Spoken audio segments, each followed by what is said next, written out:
Hi, everybody. How y'all doing? Hi. Thank you. So we are the Jackalopes of Fire. My name is Chuck. This is Priscilla. We're a local podcasting duo. We do audio and video. And we have been invited here by Wizard World, and we're very thankful to the Wizard World folks for inviting us. We're here to talk about fan fiction. And we thank y'all for joining us. So what we want to talk about today is what fan fiction is, obviously, where it's been, where it's going, all that neat stuff. And to get us started, I guess we need to define what is fanfic. And I'm going to ask my sister Scylla to tell us what that is. Well, quite simply, fan fiction is a story written by a fan about a given TV show, movie, book, band, any sort of entertainment property. So basically, if it exists in the world of entertainment and you're a fan and you write about it, you've just written fan fiction. And before we get too far into it, I want to give you a little bit of background on myself. I'm not just some random person that decided one day to talk about fan fiction. Well, you are fairly random, though. I am kind of random. But I actually started writing fan fiction before I could even actually write. I created my first fan fiction. I was about 5 or 6 at the time. And of all the fandoms, it was the Saved by the Bell fandom. And it started just because I was an only child and I didn't have him at the time. He came along later. Which is interesting since I'm the older brother. Yeah. And so as an only child, wasn't in daycare, so a lot of alone time, created my own fantasy world to play in. By the time I was 12, these stories that were in my head started making it down to paper or to a word processor when I got a computer. By the time I got into college, my world had gotten so expansive that I decided to try going and putting it online and see if anybody else cared. I created a website, unchartedwind.com, and the world just continued to expand. And by this point, I was starting to cross over into different fandoms, covered Power Rangers, Sailor Moon. There was lots of crossover. And I was amazed that people actually liked reading my work. I was getting thousands of hits on my website. I was getting feedback, both good and a few death threats in there, which freaked me out, a death threat over fanfic. But still, that's evoking a strong reaction from someone from something I wrote. That's kind of cool. That's very cool. A little creepy, but very cool. A little creepy, not gonna lie. Who sends a death threat to a teenager? And so then,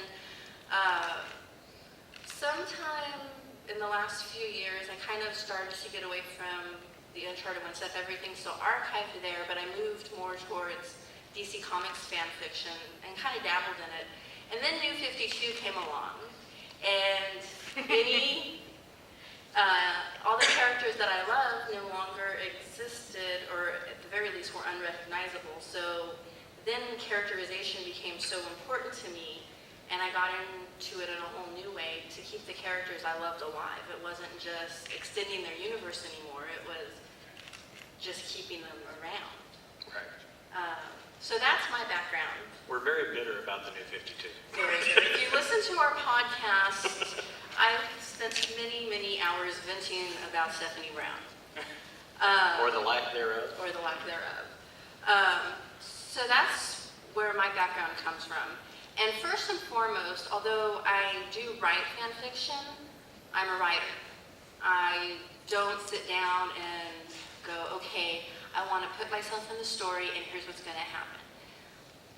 I care very much about staying true to good characterization. Any original characters I put in have to be compelling and fit the story somehow. And fan fiction writing isn't really fan fiction writing, it's writing a story that happens to be fan fiction. Fair enough. There's different types of fan fiction.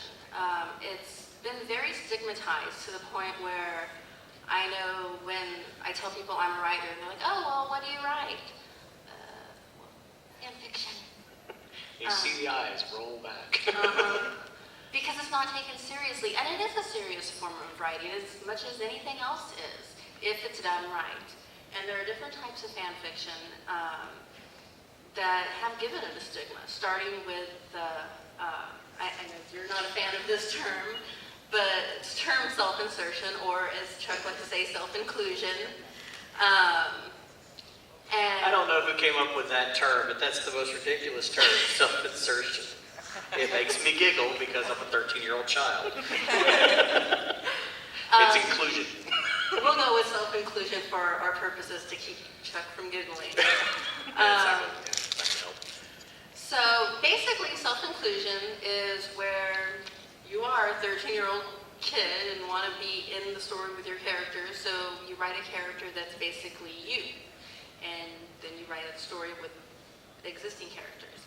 It's not always a bad thing. It's a great place to start writing if you're a kid, because who knows you better than you? It's a great way to start writing a character that you know.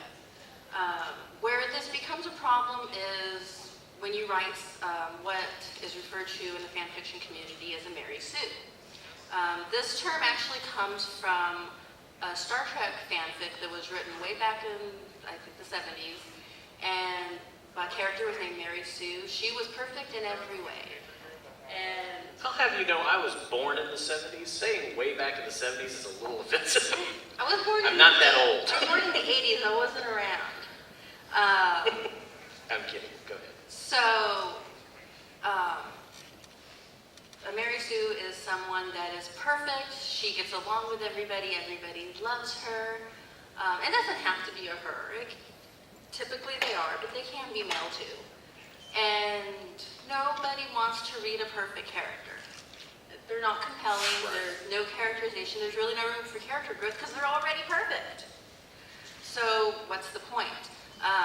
And when you get a character like that enough times, it starts to hurt the style as a whole because it gets stigmatized into, oh, well, I don't want to read a fan fiction because it's just going to have this boring character and it's all about her, not the characters I want to read about. Right. Who likes that? Now, Depends on who wrote it. The person who wrote it probably liked it. I'm sure they love it. If they want other people to read it, it's not a good way to go. Fair enough, yeah. Now, you can write an original character that doesn't fall under this category. And every character has some traits of Mary Sue, but you can make an original character in a fanfic that's compelling and well-rounded and has room for growth and fits the existing characters. You just have to actually put work into it and develop the character. And that's where a lot of people fall flat. Now, you and I were talking about this earlier today, as a matter of fact. You mentioned that in some communities, the concept of Wesley Crusher on the next Star Trek: The Next Generation, he is essentially a Mary Sue character for Gene Roddenberry. Yes, in a lot of communities that I've been to, specifically in the Star Trek fandom, Wesley Crusher is commonly considered to be a Mary Sue type character, so it's not just within fan fiction. You can get a Mary Sue in any kind of writing. Now, to be fair to the writers and producers of that show, that character actually got some pretty good depth later. Right as he decided he didn't want to be on the show anymore, They said, "Yeah, but we got this great stuff for you now." But it didn't start out like, that way. No, it didn't. I agree. The first couple seasons of Wesley were. I could see how that would be a Mary Sue type situation. Exactly, and it's Roddenberry wanting to be in the show. Right, and although I've always been a Wesley Crusher fan because I was a kid watching Star Trek, and so for me that was pretty cool. A lot of Trek fans that I've talked to don't like Wesley Crusher for that very reason. Right, even Next Generation fans. That's interesting to me. Right. So, you know, whether you're writing fan fiction or any kind of fiction, you want to try to steer away from that kind of character. It's just not interesting to read or watch. Now, the next kind of fan fiction is gore fiction, and I've seen way more of this than I care to have ever seen. Just like you get horror movies that are a little gruesome, you get fan fiction that's a little gruesome. Best example of this I have ever seen is a story called Agony in Pink, which is a Power Ranger fanfic that was written by someone known only as Dark Ranger. To this day, no one knows who this person really is. And if they did know who it was, he would probably be on every watch list possible from the content of the story. I don't recommend going to read it. It's very gruesome. The basic concept of the story is The villain of Power Rangers at the time, Lord Zed, kidnaps Kimberly, the original Pink Ranger, and tortures her basically to death. The stuff he does to her before she dies is so graphic, so gruesome, and written in such a detail that it freaks people out so much that it actually kind of gained a following on the internet just because of how disturbing it was. And On the plus side, at least he had an outlet. this is true, and hopefully fan fiction was his only outlet. Yeah, here's something. Has anybody here read that? You've actually read it. Someone's read it. Tell us, what do you think? Disturbing, isn't it? Wow, you've read worse than that? All right. I haven't read it, I've just heard about it. I hope I never read anything worse. You've read part of it but couldn't finish it, right? I couldn't finish the whole thing. I got about 3/4 of the way through and had to stop. Wow. It was just too much for me. And then you have the third type of fan fiction, which I call quality fan fiction. This can be any type of fan fiction. This is just someone that cares about writing. They want to write a good, compelling story and just happen to be borrowing characters from a universe that they love. And anybody that can write anything can easily write this kind of fiction. And if more people would write this kind of fan fiction, it wouldn't have the stigma that it does. Too many people just forget that they're writing. But fan fiction has started to become more mainstream lately. We started to see that I think the biggest one was probably 50 Shades of Grey. Yeah. The release of that really brought fan fiction to the mainstream because that did start out as a fanfic. It was called Master of the Universe. It was Twilight fan fiction. And Okay, wait, quick poll. Who's read 50 Shades of Grey? Nobody? Games, okay, part of it. It made my inner goddess cringe.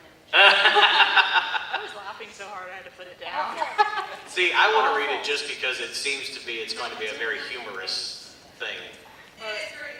Is it funny? I started to read it. I wouldn't consider it quality writing, but it's a bestseller, so it's a great example of mainstream fan fiction. I tell you, suburban moms, man, what do you want? I think every girl that I graduated high school with that's on Facebook has said that they read it and loved it. So, which doesn't surprise me, knowing the girls that I graduated high school with. See, personally, if I'm going to go for that genre of writing, I would much rather read the Anne Rice Sleeping Beauty books. There you go. Much better written. There you go. But 50 Shades did become a bestseller, and it did start out as fan fiction, and she basically took Edward and Bella and made them Christian and Anna, and the majority of the story, from what I understand, is the same as the original fan fiction. Obviously, some of it was changed to avoid lawsuits and whatnot, but that did, for the first time I can recall, really bring fan fiction into the mainstream in a way that it hasn't been before. Absolutely. I would also just counter with Cassandra Clare. I'm sorry? Cassandra Clare. Cassandra Clare with, Cassandra you know, Clare. yeah, with she's the got some Mortal good Instruments, stuff. because Yeah. she was a fanfic writer. She was a really big fanfic writer. And with Draco Dormians and the Harry Potter fandom. And then she didn't even change her name. Just was like, Cassandra Clare. And then wrote the Mortal Instruments. People were like, you were the chick that wrote these, yeah, fanfics. But yeah. There you I go. would say like even before 50 Shades came out. And that shows you, for y'all that didn't hear that, she's talking about Cassandra Clare, who wrote the Mortal Instruments series and is still writing, of course, the next book's coming out in May. Not that I read them. I think you gave it I did, right? Hey, I'm a Kindle owner, I read a lot. But it started out as a fanfic writer, and now she has, moved into what we would call mainstream. So I think that that is an example of how fanfic is becoming more and more mainstream. Absolutely, and now Amazon, speaking of your Kindle, Right? good segue there. Yeah, right? Amazon has started to sell fan fiction. You can actually make some money doing this. Sort of. Sort of. Interesting rules. It is. It's called Kindle World, and basically what Amazon has done is set it up so that they have the license to specific properties. I know Pretty Little Liars is one of them. There are several others. And if you write within one of these fandoms, you can actually publish and sell your fan fiction. You can make 35% commission. It's 20% if it's under like 10,000 words or something. The catch to this is Pretty significant. pretty significant, though. You don't own your fanfic pretty much after that. If, for example, using Pretty Little Liars, if the studio that makes that show saw something in your fanfic that they liked and wanted to use on the show, they could then use it without compensating you any further. Or even acknowledging you, Or even even so much acknowledging. as keeping your characters. So I think that that's an interesting thing. You get, like for example, your main character, Michelle, if you were to put that into one of these for Power Rangers, say, you would lose the rights to that character. Exactly. So I think that would be a rough thing for a writer to handle. Oh, absolutely. I gave it a lot of thought, specifically with Michelle, since that is a character I've been writing with for, 25 years now. To basically give her up to a studio without any acknowledgement, I don't Yeah, think so. I just don't think so, yeah. But it is still a pretty cool concept to be able to sell fan fiction. Right. So, Now, speaking of mainstream, and Cassandra Clare is, like you said, an excellent example. It's my thought is that fanfic is everywhere, and sometimes you don't even notice it. For example, tomorrow we're celebrating a big event, the 50th anniversary of Doctor Who, and if you think about it, if you really sit down and think about it, Stephen Moffat, who's the current showrunner, Russell T Davies, who's responsible for bringing it back to the airwaves and giving us our Who back, they're fanfic writers. They started writing fanfic sitting in their bedrooms right after having watched From Behind the Couch on the BBC, and they started writing Doctor Who stories, and now it's turned into a lifetime thing for them. And I think that's pretty awesome. And it's the same thing with people like, I can't even name any of the authors off the top of my head, but the folks at DC and Marvel who have taken over the reins from the original creators, such as Stan Lee and Steve Ditko. They have continued those stories. They're fanfic writers. They're mainstream. They're making money at it. Absolutely, they're authorized to be there doing what they're doing, but it's still fanfic, and that's something that a lot of people I don't think really consider. Yeah, go ahead. I absolutely do. I think that and that's a really great example, is rebooting Star Trek. So we went back and we said, okay, we love what Star Trek is, and we want to honor that memory, but we want to do something a little different. We want to retell these stories in our own way. So yeah, the guys that rebooted Star Trek and Into Darkness and all that, absolutely, that's fanfic. It's authorized, and they made they made a killing off those movies, and they're going to keep going. But it is fanfic, absolutely. I agree with that. I think pretty much anything, unless you're the original creator, even if you're getting paid to do what you're doing and you're doing it legitimately, it's still fanfic. And when people start, if people start thinking about that, then that stigma of fanfic, oh God, here we go again, that's going to go away a little more, I think. I agree. And you make a very good point. Fanfic isn't just what you find on fanfiction.com. It really is in places you don't really think about it being. Right, absolutely. I was Yes. to say the Star Wars novels. Yeah, absolutely. Yes. The Star Wars novels, that's a great one. Any of the Star Trek novels, the Star Wars novels,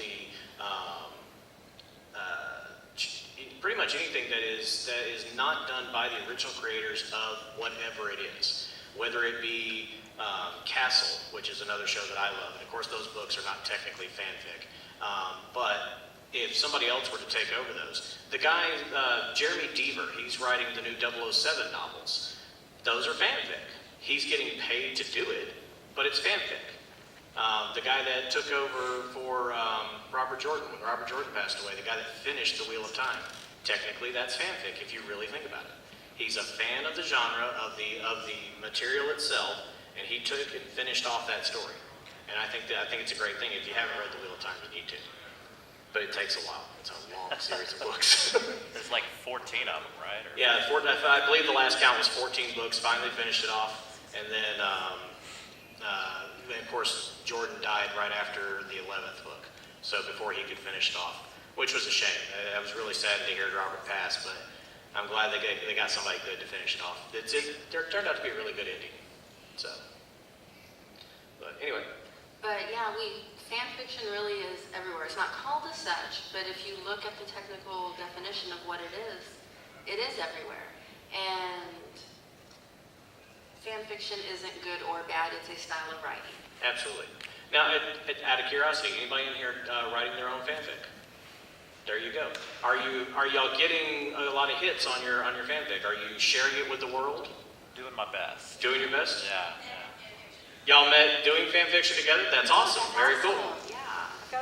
I've got like 5 going at once. There you go. Something else that you do, you participate rather actively in an RPG of sorts. Yes. Talk about that a little bit. I do participate. It's an RP that I run through livejournal.com, and it's based in the DC universe. It's called DCU Live, which if any of y'all are interested later in more information, we're always accepting new members. Little self-promotion. That's right, shameless self-plug. But basically, going back to the New 52, me and some of my friends were a little bit upset. Yes. And so we decided if we couldn't buy comic books anymore, we're all currently boycotting, if we couldn't buy our DC comic books, we would role play out our own. So, and that too is a form of fan fiction. And Absolutely. the one I'm currently most enjoying, because I don't have control over all the characters.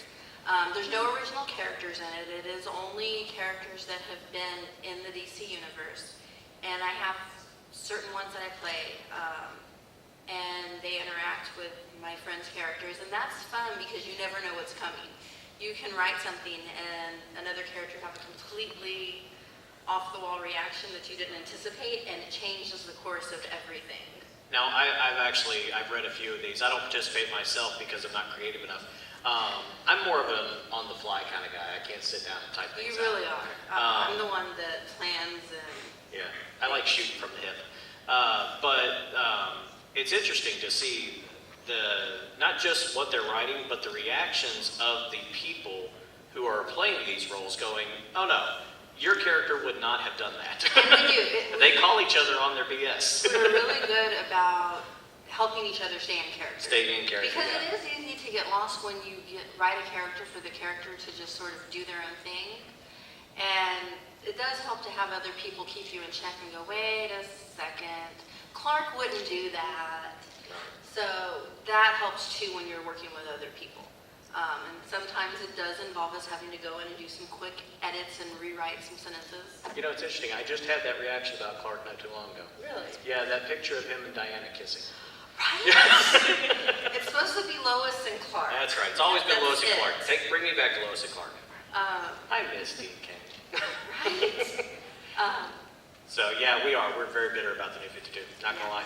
Not that you can tell. I mean, it's not obvious at all. Now, in New 52's defense, I love Earth 2. I haven't read it lately. I had to get out of comics for a little while, but Earth 2 I thought was a very cool thing because it was to completely say, all right, you know, all this stuff never happened. We're going to start over. And that's the way a reboot really should happen. That's the problem with New 52 is they didn't really reboot. It's a non-reboot. That's what I call it. This soft reboot that they did was really weird. Non-reboot. Yeah.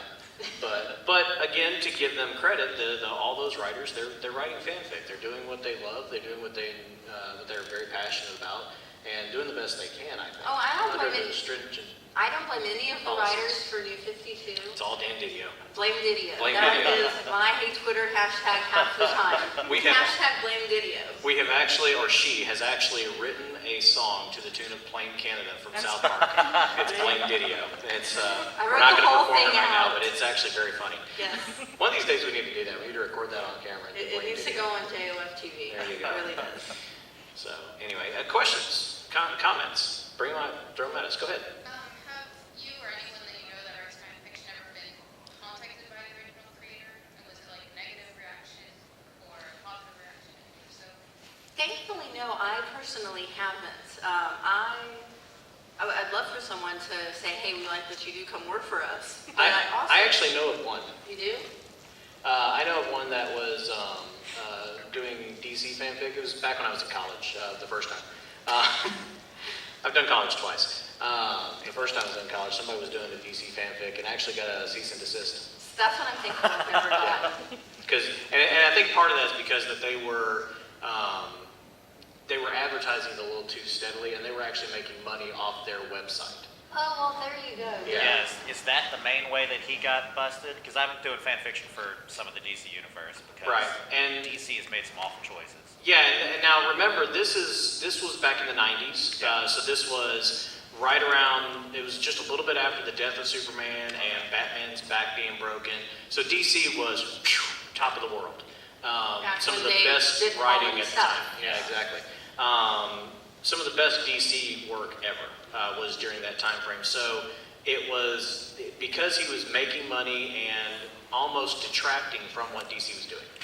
So he got a cease and desist. And that is the key with fan fiction. If you're not authorized to be writing these characters, don't try to make money off of it. Right. Everything I ever did with UnchartedOne.com and to this day is free. You can go to that site right now and everything I've ever done is archived, free of charge. There's no ads on the site. There is nothing on there. Any costs of the site is out of my pocket. I've never made 1 cent off of fan fiction, which is probably why the publishers have always left me alone. Probably. And now, to be fair, technically, it's still technically not allowed. Technically, but no. if you're not making any money off of it, Most you're not publishers selling it. won't care. Exactly. Most publishers won't. Because it care. I gives think- them PR as Exactly. well. Yeah, It's and- free publicity for them, and Yeah. they're not losing money because you're not making money. Exactly. So I think that for the most part, you'll be left alone if you're not doing that. But And it the is still a thing- tight line to walk, especially with certain characters. It is, and there are specific authors that have said they don't want to see fan fiction of their characters. Anne Rice. Anne Rice, yes. Yeah, but she's crazy anyway. She has been. Anne's not here, So is many she? yeah, she just She goes on in. she's gone back. Yeah, I know. She went this way, she went that way, she went this way, she went that way. Anne Rice has lost her damn mind several times. Yeah, I'm sorry, you don't. I'm gonna go on about this. You don't take your cash cow and chop its head off. That was the dumbest thing I've ever heard of an author to do. But anyway, go ahead. Sorry. anyway, We digressed. the legal aspect of fan fiction is a fine line to walk. The best advice I have about that, and it's always worked for me, is just don't make money on it. Right. You know, Absolutely. unless you're going through Amazon and they have the license secured and everything, don't try to make money at it. Now, that doesn't mean that you can't do a self-promotion of a different website that you also run, that you have banner ads and things like that. That's fine, but just not on the fiction itself. Right. So, it's a good thing to think about. It is. And it is something that I always did keep in mind. When I was actively running Uncharted Wind, I was very, very careful to not tie it to anything that might even suggest I was making money. Did you ever discuss this kind of thing with a lawyer? Because I know that No. they're, okay. No. Haven't needed to yet. That's knock on wood. After this, we might. Yeah, there you go. That's actually not a bad idea for a follow-up. We might look into. I know there are branches of law specifically for this kind For of thing. copyright. Yeah, and yeah. Did a little research on my own. When I was in college, I was a graphic design artist, and part of doing all the graphic design stuff was certain lessons on copyright, because just like with writing, when you're doing visual art, you also have to be careful about copyright infringement, especially when you're dealing with audio files, which I did some of too. So in some of my classes, we discussed copyright law and whatnot, and I did a little additional research to try to keep myself safe, and that was pretty much the extent of it. Go ahead. As people that have I'm just all online with some fanfic reading, but if you've met people, and just looking at the people in this room, gender disparity and fan fiction, you always hear it's all this is the first guy I've ever seen that talks about writing things. I'm not even joking, because it just seems like the gender disparity in the writing of the fan fiction is what it's projected to be, extremely female heavy. It is I have female a theory on heavy. that. Yeah, it is. But It is definitely. I do know several guys that write fan fiction. It's not unusual, and I think it's becoming more commonplace. I think from a writing standpoint, I think females tend to have a more creative bend anyway. I think women are just more creative than guys in general. There are some very creative men out there, obviously, but I think that if you look at the population, there are more creative females out there. Or at the very least, females are more willing to go this is what I think about create something. A guy may think of something and go, that would have been cool, and move on. I know that I have a lot of friends who I think are very creative as far as guys go, but none of them would ever write fanfic because they're like, yeah, that was cool, all right, and then move on. So I think that's probably why you may see, in my own personal opinion, I think that's probably why you see a little bit of a disparity there. Yeah. So. Well, I'm not even just like the actual disparity, but just the way it's portrayed in the media. Like all fanfic writers are like Well, girls that are like, yeah, try and that's where the stigma comes from. You get Exactly, a lot yeah. of, they're nothing but fangirls and they don't know how to write. It's just. And that very thing comes from a lack of research. The media likes to, they get a hold of one thing and they go, this is the way it is, aha, and that's it. They don't do enough research and keep it fair and balanced. And to fan borrow fiction a is slogan. like any other type of writing, movie, anything you go with, there's going to be the good and the bad. Absolutely. There is some mindless dribble out there, but there's some really good fanfic out there. And there is, and I've read a lot of good fan fiction out there that is even better than some of the source material. I was going to say, yeah, there's some fan fiction out there that's better than the mainstream stuff. So. Yeah, on that note, Yeah. because comics is a little easier for fan fiction writers to get Certainly. into. How do we reach George Lucas? It must be stopped.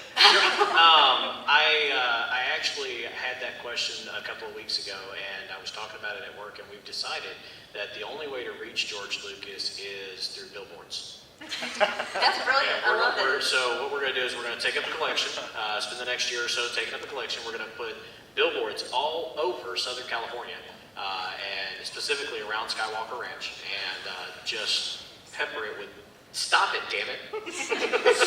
Get a Kickstarter going, and I will gladly contribute. There you go, Kickstarter. All right, Jackalopes that's the next Jackalopes of Fire project. Stop George Lucas. The good thing about Lucas, to be fair, is he sold it off. Sure. Now that Disney's got control of, obviously we're looking forward to a new movie. They can't possibly be any worse than the last trilogy You was. should never say can't possibly be worse. No, It trust me, always it just can can't. be worse. You can't do worse than Jake Lloyd. All due respect to Jake Lloyd. All due respect to Jake Lloyd, I don't think that he was, number one, I don't think the role was written very well. They didn't put a lot of thought into young Anakin, I don't think. So, poor Jake. I feel bad for him. He hates people now. Did you know that? I've read something about I that. saw it.